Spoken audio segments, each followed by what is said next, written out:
Kali ini kita akan membedah buku karya Dr. Syahril Ramadan Alamsyah, SPD, MEC, yang merupakan akademisi dan praktisi ekonomi Islam yang lahir di Kota Pagar Alam, Sumatera Selatan pada 30 April 1957. Beliau aktif mengembangkan kajian ekonomi syariah, khususnya ekonomi mikro syariah, ekonomi pembangunan, zakat, kemiskinan, dan kebijakan ekonomi berbasis keadilan. Saat ini beliau mengabdi sebagai dosen di Fakultas Ekonomi dan Bisnis Islam Institut Agama Islam Pagar Alam. Pernahkah kita membayangkan sebuah sistem ekonomi yang tidak hanya mengejar keuntungan, tetapi juga mengutamakan keadilan, kesejahteraan, dan keberkahan bagi seluruh masyarakat? Melalui buku Prinsip dan Praktik Ekonomi Mikro Syariah, Membangun Sistem Ekonomi Berkeadilan, Dr. Syahril Ramadan Alamsyah mengajak pembaca memahami bagaimana ekonomi syariah dapat menjadi solusi atas berbagai persoalan ekonomi modern yang seringkali menimbulkan ketimpangan sosial.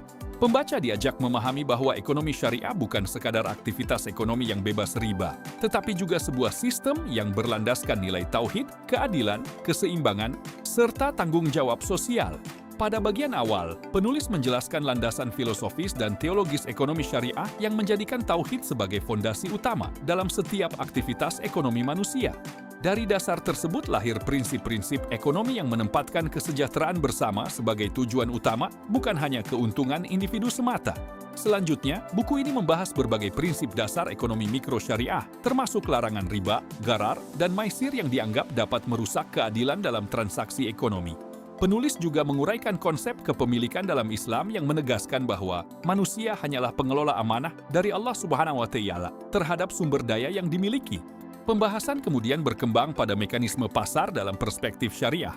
Di sini dijelaskan bagaimana permintaan, penawaran, persaingan, serta penentuan harga dapat berjalan secara sehat apabila dilandasi kejujuran, transparansi, dan etika bisnis yang baik.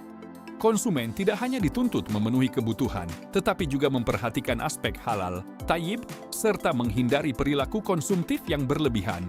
Sementara itu, produsen didorong untuk menghasilkan produk yang berkualitas, jujur, dan bertanggung jawab terhadap lingkungan maupun masyarakat. Buku ini juga memberikan perhatian besar pada peran lembaga keuangan mikro syariah seperti Baitul Ma'al wa Tamwil atau BMT dalam mendukung pertumbuhan usaha kecil dan menengah. Penulis menunjukkan bahwa lembaga keuangan syariah dapat menjadi sarana pemberdayaan ekonomi masyarakat sekaligus alat untuk mengurangi kesenjangan sosial.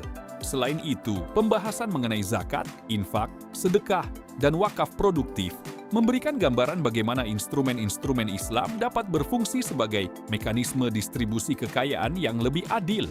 Pada bagian akhir, penulis mengulas pentingnya dukungan pemerintah dan regulasi yang tepat dalam mengembangkan ekonomi syariah di Indonesia. Hal ini menunjukkan bahwa keberhasilan sistem ekonomi syariah memerlukan sinergi antara masyarakat, pelaku usaha, lembaga keuangan, dan pemerintah. Secara keseluruhan, buku ini merupakan referensi yang sangat bermanfaat bagi mahasiswa, akademisi, praktisi ekonomi, maupun masyarakat umum yang ingin memahami ekonomi mikro syariah secara mendalam namun tetap mudah dipahami. Sampai jumpa di ulasan buku selanjutnya.